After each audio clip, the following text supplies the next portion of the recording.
Oh, look, I turned the camera on. Something's gonna try to get me. Yeah. We're gonna come out here and go through some boxes this evening. And it's getting kind of dark. I don't know. Let's go. I'm Antonio Bryce, author of the hit comic book series Brand on Indiegogo, and you're watching the 628 Dirt Rooster channel, where hobby beekeeping is a way of life. So we got some visitors. Gordon and Joseph stopped in from out of town, and we're doing some inspections. We've gone through this box here already. We got honey top to bottom. We done been honey sampling in this thing, of course. This box here, we just went through, pretty much empty here. Super strong hive with the brood cluster coming up about halfway into this box. That one's got to have some attention through the winter as far as feeding. There's another one that Joe wanted to see if the bees would sting him if he took the jar off. yeah. So far, no. That looks like another pretty strong box, but not a lot of honey in it. Take that spacer off of there. Of course, lost another hive tool, so here I am with my little frame grabber. This, by the way, I had to show y'all someday, but this frame grabber is actually for plastic frames, but I like it because it just digs into the wood and you don't lose your grip. You don't accidentally slip and drop frames. So that's a good thick, heavy frame. So there's a little bit of honey in this top box. Not a whole heck of a lot. This frame probably could stand to move over to the center, which is where the brood kind of is hanging out. It's 53 degrees right now, so they're not flying a lot, but they are still flying. They're not super cold. They're not happy about us being in them right now, but they're not attacking. Nobody's been stung yet. Knock on Western Bee Supplies wood. Yeah, that stuff's stuck down. So we're just gonna leave that for right now. If I start popping propolis, none of us have suits on, and it's cold, and it's easy to stir them up when you start popping things apart like that. But basically, we're going through boxes, just kind of looking for the health, making sure we don't have dead outs, making sure what kind of honey stores we've got in them. That's about it. That's all we're doing this afternoon, just on this one rack here. It is getting on dark. Street lights are starting to come on, so we're going to wrap this up here pretty quick because I got to go look for some more equipment. And just getting ready for winter. Hope y'all doing the same. This rainy day is messing me up, man. I got up this morning, was going to shoot some more wintertime prep video for y'all, and get up to find it raining. So me and the missus went to Waffle House, had breakfast, had the best waitress I've ever had in my life. Cheryl at Waffle House right by Sam's on 49 in Gulfport. Man, she got her a 50% tip. She was opening butter and opening straws and opening jelly and did a fine job. Flip my camera around, show you where I'm at. I'm a city park, but it was just kind of a country hangout spot when I was growing up. So I come down here once every week or so and sit and eat breakfast and just have a little quiet time to myself. But my plan was today was to do a little follow-up on that winter inspection stuff we did. Somebody asked me a question by email about winter prep or winter care. I can't remember now, but I shared the email and my response on my blog on my website at 628dirtrooster.com, and Okie Rob pointed out that I left out a key piece of information.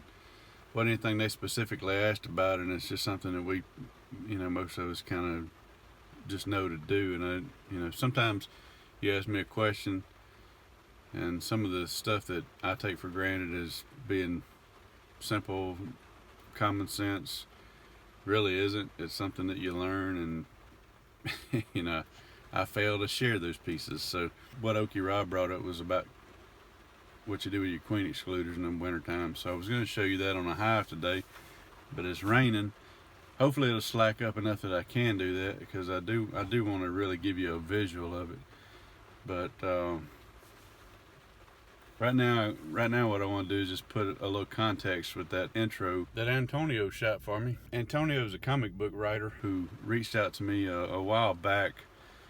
He's been studying beekeeping for a little over a year and has been following our channel and several others, researching for a role for a character he's writing. So he's got this superhero character that's a beekeeper when he's not superheroing. So he's become a fan of the channel and he wanted to collaborate. So he reached out a while back, and I was like, heck yeah, send me an intro. And he's going to send me a book when it's all done. So I don't know the story, but I've seen some of the artwork, and it's pretty extraordinary. And he asked me if he could include me for a small cameo role, and I was like, heck yeah, put me in the book. And so I'll be in a comic book. Maybe I'll get to Comic-Con or something from it. But I wanted the hero role, but Mr. Ed was already signed up for that, so missed out there. But I'll link in his video below where he talks about the whole story. You can get, if you're interested, you can go check out and get the whole story. So a couple quick thoughts on winter beekeeping before we go on. If you're looking for winter beekeeping tips, winter prep tips, keep in mind who you're watching and where they are, because I'm in the deep south, and a lot of you folks that are asking questions about what should I do for this or that, I don't deal with the problems you're going to deal with. So we don't have snow, we don't have mice in our hives, we don't have to run mouse guards. You know, we've got hive beetles. Some of y'all won't ever see a hive beetle. We pretty much have to tend our bees through the winter because they fly all winter. So, you know, within reason, we can be kind of hands off if we go into winter strong with a strong hive and plenty of honey on them. But we still are able, and sometimes have to do inspections and maintenance and stuff where, you know, I've never kept bees in 4 foot of snow and, you know, 20-mile-an-hour wind with a wind chill at 20 or 30 below. I don't know what that's like. So some of you that'll ask questions, I just don't have an answer for you. But I'll share with you what I know, but just keep that in mind as you go into winter. If you're taking guidance from me, just know that I'm in more of a tropical climate, I guess. So as you move forward with your beekeeping education, I know you only watch the Dirt Rooster channel, and I do appreciate it, but there's other channels out there. Check them out. I'm fishing to move forward on this Sandbar drive down there by the river. We are in 4 low, 105 miles to empty. This Sandbar really, I know you cannot grasp on this video how steep this is, but this right here is hard to walk up. I'm sliding sideways down, my back end just slid around sideways.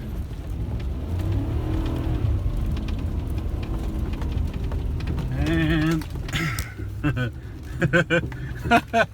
I know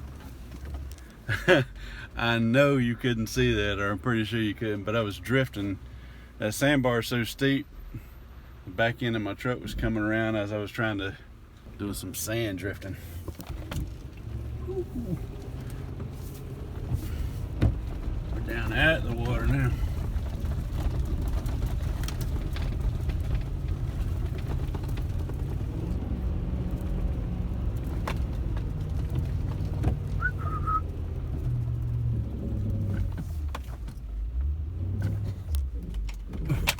I gotta approach it a different way.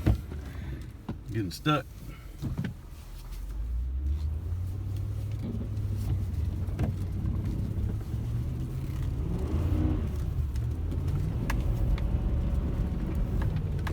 The weather never cleared up, and it's supposed to be colder tomorrow, so I And I'm in a pickle. Can't finish this video. I'll just say queen excluders don't need to be on in the wintertime. I'll tell you what, I'll do a midweek video and we'll talk about just about queen excluders and we'll say why they don't need to be on in the wintertime. So come back midweek and how about some more video of a swarm catch that I did in 2017 that I never showed. How about that? Okay, we're getting started on this little removal. I think they're in the drop down section, but the more I look, they might be going in right here around this little pipe here. Yeah, that's looking more like their spot, but they're clustering up over here to yesterday, or was it yesterday? Yeah, yesterday I stopped by, they were heavier on this side, so I'm gonna check this little drop down first. Nice little water source for them, but we are on the river. River's just like 100 feet back there. Okay, we got activity in here. Come on, hang that lens off. We got a group there. They might be in two areas. Might even be two swarms here, two separate swarms. A big old nest right there, huh? It's a swarm there. I don't know. Not likely it's two different ones in the same area, but it is possible. Same song, different verse. Alright, they're in the drop down, but the drop down opens up into this section here. I should have known that, but. Can they be in more than one spot? Nah, they're all gonna be in one spot. They just had two entrances. Top hose goes to the back.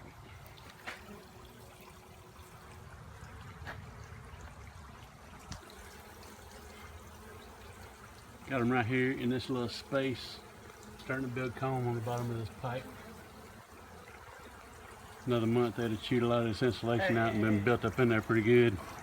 Can you take these to your dad's beehive somewhere? Yeah, these will probably go to my house.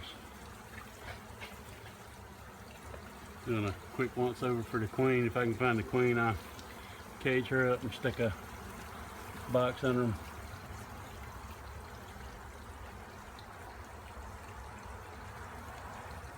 Going to do this under the cover of dark because it's getting sun setting right now.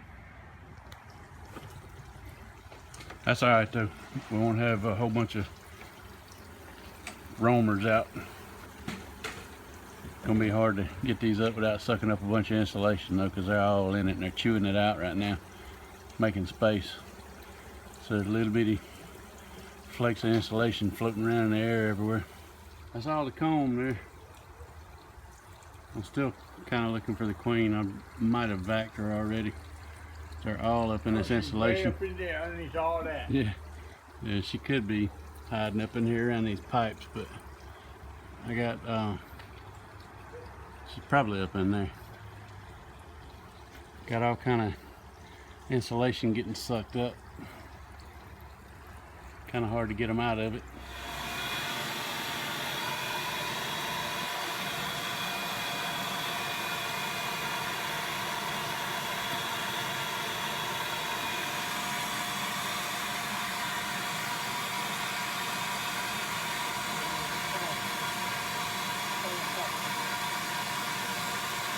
I got all the bees out. Might be 2 or 3 bees in there. Just gonna put these panels back up. We're packing this space with more bat insulation because there's no way to completely seal it off. This whole trough here runs out through here. It's wide open, so anything can get in there.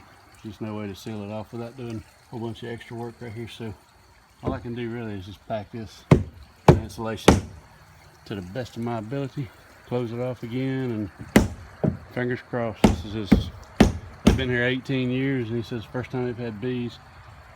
I see a nest of some kind. There's a bird nest up in there. Alright, here they are. It's late. I'm extremely tired.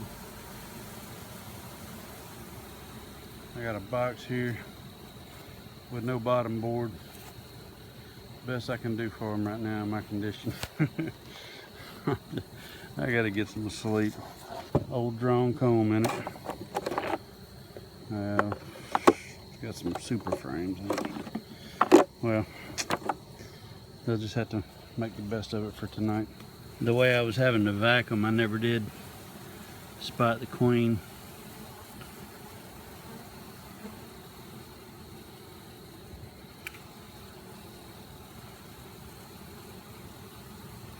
Set them in the center of the rack. I got a box of drawn comb. I'm just gonna sit over the top of them. Poor old fella that owned the house there, 84 years old, I think he said, but gets around like he's 60. In real good shape, but poor dude was walking out of the carport in the pitch dark while we were over there working on that removal. He was 20 foot away from us, not doing anything but walking through, and one stung him right beside his eye. So by the time I left, it was a couple hours, and an hour after he got stung, and his face was already, his eye was about half swollen shut before I left. So he was mad. He knows it wasn't my fault, but he was sure mad. I think he was planning on going on a trip somewhere, and now he's going to cancel this trip because his eye's going to be swollen shut. They're starting to walk on up into the box now. I'll come out here in the morning, put a bottom board on it, check on them. Thanks for watching. Bye.